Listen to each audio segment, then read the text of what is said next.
पुन्हा पाऊस सुरू झालेला आहे राज्यामध्ये. अनेक ठिकाणी दुष्काळ आहे तर अनेक ठिकाणी पूर्वमोसमी पाऊस पडतोय. शेतकऱ्याचं नुकसान झालंय, बागांची नासाडी झाली, घरं पडलेत. मदतीची अपेक्षा आहे शेतकऱ्याला. 100% खरं तर अवकाळी पाऊस, काही ठिकाणी अवकाळी पावसामुळं नुकसान झालंय आणि काही ठिकाणी दुष्काळ पडलाय. शेती पाण्या वाचून शेती पिकं जळली जात आहेत.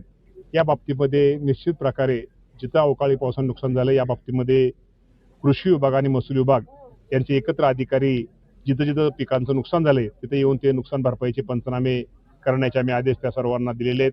मुख्यमंत्र्यांनी या बाबतीमध्ये घोषणा केलेली आहे आणि लवकरात लवकर हे पंचनामे पूर्ण करून नुकसान भरपाईचं तो अहवाल आम्हाला प्राप्त होताच आम्ही ते शेतकरी राज्यातल्या सर्व शेतकऱ्यांना मदत दिली जाईल. विदर्भ मराठवाड्यामध्ये इंधन टंचाई जाणवते. शेतकऱ्यांकडून सातबारा चेक करून किंवा आर्थिक चेक करून नियंत्रण ठेवण्यासाठी केलं जाते, पण शेतकऱ्यांमध्ये नाराजी आहे. या बाबतीमध्ये आम्ही सर्व कलेक्टरांना सूचना दिलेल्या आहेत. खरं तर मी आपल्या माध्यमातून माझ्या सगळ्या शेतकरी बांधवांना आव्हान करतो, विनंती करतो, कुठेही राज्यामध्ये पेट्रोल डिझेलचा साठा अपुरा नाहीये. साठा हा व्यवस्थित आहे, परंतु विनाकारण कुणीतरी अफवा पसरवतोय आणि विनाकारण त्याच्यामुळं रोजचा खप हा 20% त्या भागातला वाढलेला आहे. त्यामुळे अफवा पसरवल्यामुळं डिझेल पेट्रोल हे ह्याचा साठा व्यवस्थित असता आहे. त्यामुळे कुणीही घाबरून जाऊ नका. डिझेल पेट्रोल हे आपल्या सगळ्यांना व्यवस्थित मिळेल. रांगा लावण्याची गरज नाही. नेहमीप्रमाणे तुम्ही पेट्रोल डिझेल भरा हे आपल्या माध्यमातून सांगतो आणि अफवांवरती विश्वास ठेवू नका. इंदापूरमध्ये पाणी प्रश्न पेटला आहे. खडकवासल्याचं पाणी मिळत नाही, लोकांची पिके जळत आहेत. उद्या सिंचन भवनावरती मोर्चा आहे. लोकांची मागणी रास्त आहे. शेवटी ज्याचं जळतं त्यालाच कळतं.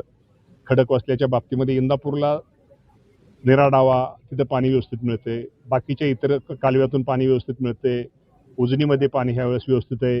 फक्त विषय तो खडकवासल्याचा आहे. खडकवासल्याच्या नियोजनामध्ये आम्ही त्याप्रमाणे रोटेशन होतं, परंतु आपल्या सगळ्यांना माहिती आहे की जलसंपदाच्या अधिकाऱ्यांच्या चुकीमुळं जो कॅनल फुरसुंगी पुण्याची शेजारची जी फुरसुंगी आहे तिथं फुरसुंगीला 1150 क्युसेसनी पाणी मिळायला पाहिजे होतं, पण ते 1000 क्युसेसनी कॅनलच्या 1000 क्युसेसच्या पुढे गेला की तिथला कॅनल फुटतोय आणि तिथं खूप मोठी लोकवस्ती आहे. त्यामुळे खूप मोठा धोका असल्यामुळे 1000 क्युसेसनी त्यांना पाणी सोडता येत नाही.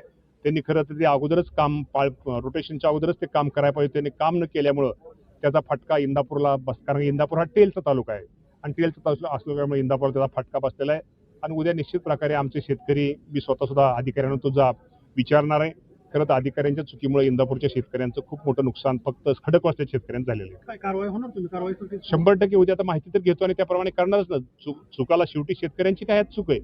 तुमचा कालवा किती चालवायचा, कमी चालवायचा, हजाराने चालवायचा, 11.5 शेतकरी यात कुठं चूक नाही. ही पूर्ण अधिकाऱ्यांची चूक आहे.